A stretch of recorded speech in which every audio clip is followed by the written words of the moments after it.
Before we get started, does anyone want to get out?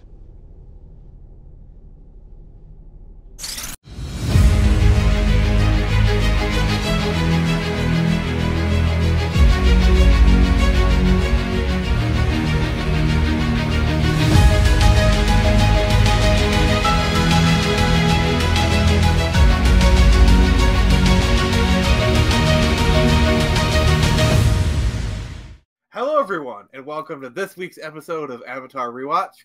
I am Nick. Joining me, as always, is the very legalicious Jared. Well, that's an interesting way to describe me. Legalicious! Which I'm like, all right, fine. How you doing, Nick? Well, there's only really one way to describe how I'm doing. Crap, mega crap. Nice.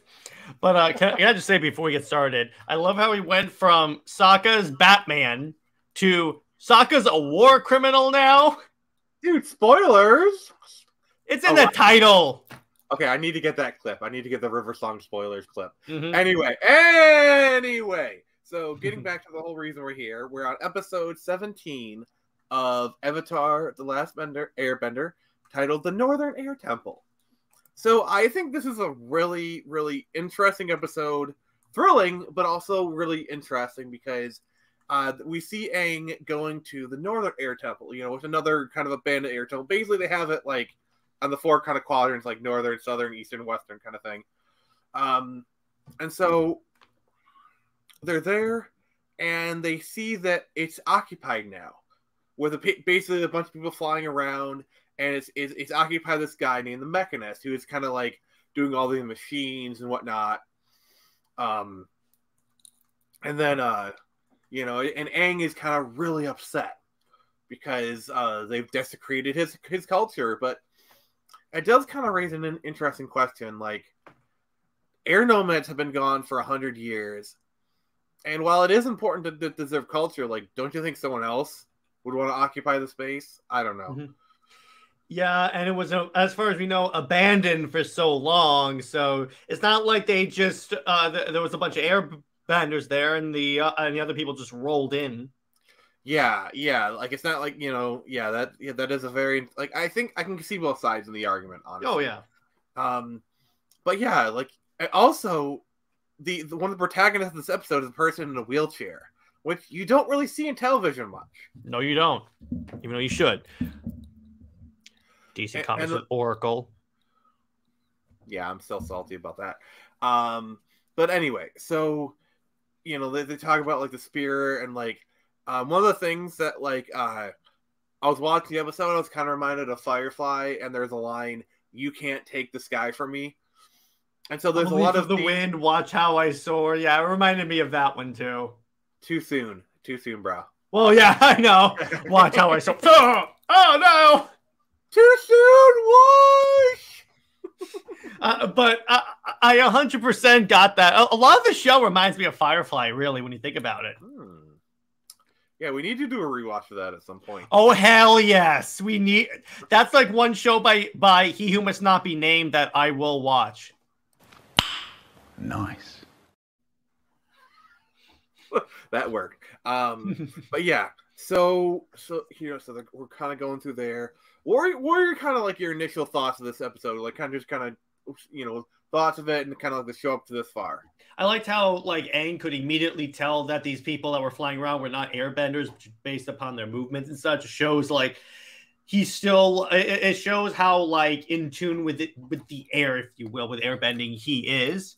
And again, I like the wheelchair superhero guy. I kind of like the war like idea where they're all like dropping bombs from their gliders. It kind of reminds me.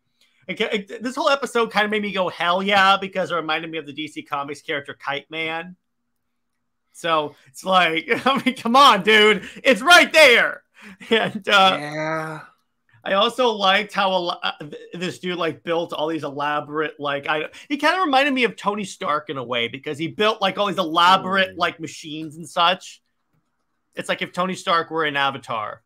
Also, what do you think about the fact that like Sokka, like we kind of see a new side of Sokka with this episode?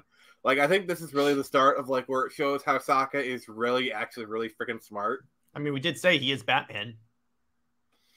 That is true. And you could call this prep time. It's only a matter of time before we find out he has a contingency plan in case Aang turns evil. It's only a matter of time. Sorry, I'm just playing that whole scenario out in my head. We'll call it Avatar Tower of Babel. Oh, that's a crossover. That is a crossover. Dude, it's like Batman and Sokka are like, you have contingency plans? I have contingency plans. Do we just become best friends? No. No, yes. That is exactly what Batman would say. That's exactly what Batman would say. Yeah, exactly. But getting back to the Avatar. Yeah, first, exactly. So yeah, you see like kind of like that same door from the previous stuff, and then Aang was initially kind of hesitant, but then like after like kind of hanging out with the guy, he sees the guy in the wheelchair has the spirit of an airbender, which is actually from Aang a very high compliment.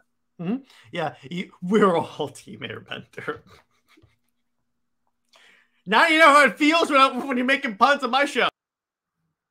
Oh, I'm sorry. It seems like Jared has slightly disconnected. How's it feel? Now you know how it feels, dude. Now you know how it feels. Now you know how it feels. No, now you know how it feels. Now you know how it feels. This is going to be a crazy episode. You got me, dude. Fine. You got me. Wait, wait, are you saying... Change my state of mind. Ladies and gentlemen, So hard to find. we got him. Do you have the clip of someone throwing the shoe at George Bush? You need that. We just ducks it, and actually throws it back, too. That's the funny part. Actually, like... I wish this was 2000. I could go back to 2005 and like create the edit of like dodge this with Yes! Trinity. No, you and still then, like, can. And then you see the shoe throwing, and he just goes. What you could do is like have the clip so that the guy throws the shoe at George Bush. What you do is take the clip of Neo doing this and then superimpose Bush's face on the Neo, And then turns all the bullets into shoes. Yes, exactly. That's got to be a fan edit, dude. But anyway, back to the episode. But yeah, it's very like, again, this is one of those episodes that like depicted war, I think, actually really well with, because it's essentially an air to ground battle, but done in like steampunky ancient technology, which we have a point to bring up about this being a war episode. No. We'll get to that. We'll get to that. We're still doing the recap. Mm-hmm. This is a moment where I really wish I had the follow-up clip. War never changes. Like, War never changes. Yeah, exactly. Yeah, sadly. And so, I got a clip. So basically, he opens the door, and you get your ...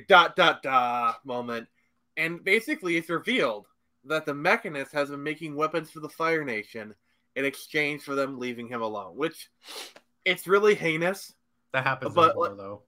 But when the Mechanist says, "I did this for you," I get that. Like, I totally get that. Like, it happens in war all the time. Like, he's in the wrong. But like, I totally believe him when he said he did it for a good reason. Like, he's wrong, but like, he didn't do it for evil reasons. He did it, as a matter of survival. Which, I can like. And plus, he changes his mind really quickly, so you can obviously tell he wasn't doing it out of spite. And again, like I said before, it happens in war all the time that you'll have someone that will provide aid to the dominant force just so the dominant force leaves them alone. Yeah, it's a tale as old as time. Beauty and the Beast. That's exactly what I was thinking. You set me up so well for that. I just can't escape that. I was thinking about doing that myself. Like, no, that would be too cringe. But then Jared's holding the cringe for me, so we're all good. You do that on my show all the time, so it's all good. Why? I just... Fuck off, modest. You sure ought to be using that clip on a show that kids watch? Fuck off, modest. All right.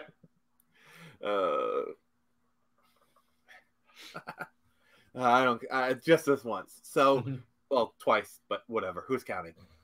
Me. But anyway.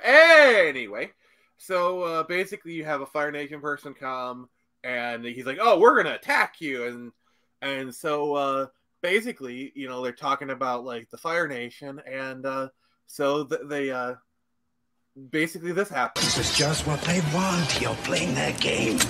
Then I'll play dirty. That's such a great clip. But also, have you noticed the Fire Nation tanks are very much inspired by World War One M1 tanks from the British that used to just go over trenches and such.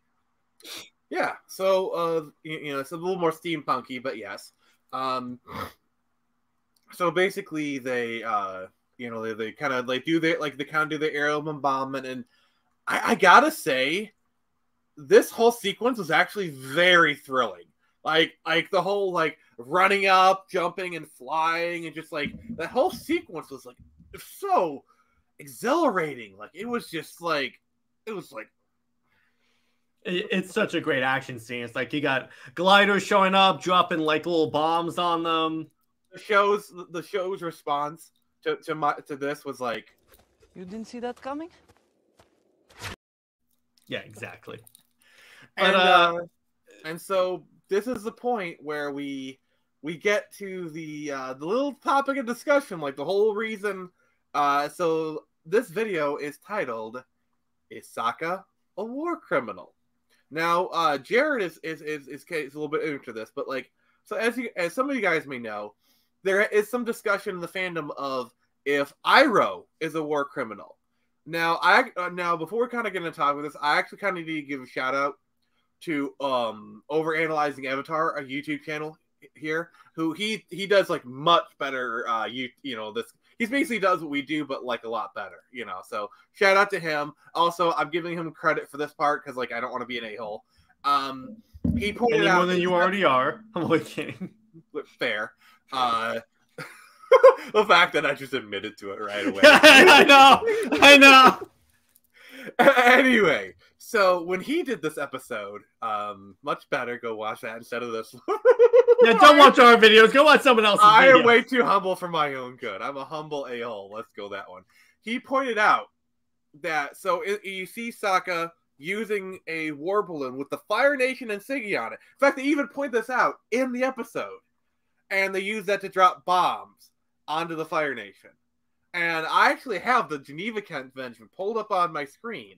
And let me read you verbatim. Let me read you the Geneva Convention verbatim, okay? Mm-hmm.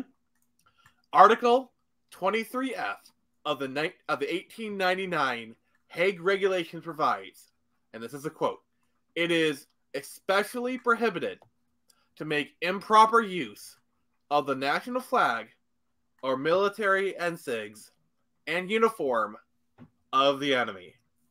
Okay. So, in layman's terms, it is prohibited to use the symbols, insignia, basically to pretend to be using the symbols of the enemy to do a sneak attack. It is especially prohibited. All right. Then Star Wars people are war criminals too, because in Episode 6 they hop in an Imperial shuttle to land on Endor. That one might be more up for debate because that was more of a spy operation. I don't know. That one's more up for discussion. But like in this Avatar case, this is like blatant. Like this is like there's no discussion. This is a war crime. You can't spin it. You can't try and make excuses. This is as blatantly literal war crime as you Well, get. you kind of nuke aside from orbit essentially when you think about it. I mean, the whole doing the boiler thing, like that part is not really a war crime. That's just a attack. It's, whatever. Mm-hmm. Plus, I don't think nuclear bombs themselves are a war crime. They're just mad nuclear destruction. Yeah, I'm sure. Yeah, that's yeah. You could say the UN would get mad if you dropped a nuke. Tell that to Putin. Ooh, all right. Let's reel this in. Reel it back. But yeah, that is interesting. I didn't know that was considered a war crime. I thought that was just appropriating an enemy's military assets to use in an operation. I mean, that might be a war crime too. I don't know. I guess it's kind of like you're falsely, like you're like framing a side of committing a war crime. It's like if it could be, it could not be. I don't know. So I'm gonna just feign ignorance and just move on. So yeah. So what do you guys think? Is Sokka a war criminal? Is Iroh a war criminal? Am I a war criminal? Is Aang a war criminal? Well, we all know Jared's a war criminal, so that discussion is all settled. But like, based on what, I wonder. Yeah, that's what I thought. Yeah, just don't put me on any on the same list that Hillary's favorite people go on. Yeah, but okay. All right, now that we're canceled, the only person that I don't think is a war criminal is, what was the name of the character Jennifer Hale plays in the show? The one I love so much. I don't think she's a war criminal.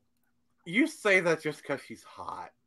I say it because she's a badass and female empowerment, baby. All right, on that note, thank you everyone for stopping by. Jared, frick you. I hate you, but I also love you. Oh. Please clap.